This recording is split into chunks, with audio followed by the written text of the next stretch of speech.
حالا که به 25 شهریور و سالگرد فوت مهسا امینی رسیدیم، بد نیست چند تا نکته در مورد حواشی این اتفاق بدونیم. اول گفته شد که مرگ مهسا امینی بر اثر ضرب و شتم نیروی انتظامی اتفاق افتاده، اما فراجا با انتشار ویدیو کامل دوربینای مداربسته به این موضوع پاسخ میده.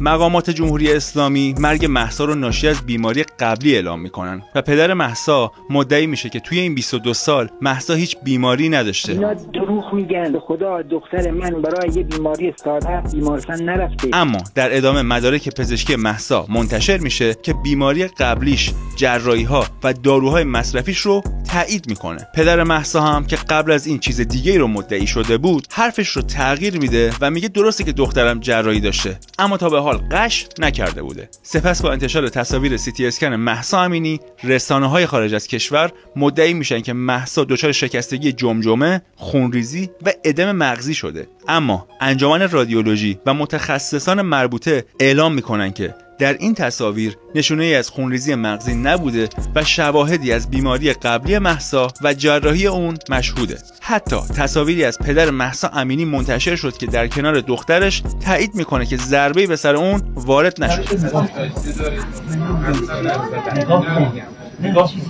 الان هم بعد از 1 سال بعضی از متخصصان پزشکی طرفدار جریان اپوزیسیون میگن که چیز خاصی در تصاویر CT اسکن مهسا ندیدن و این مورد را از قصد فاش نکردن تا دستاویزی برای به وجود اومدن آشوب توی کشور بشه.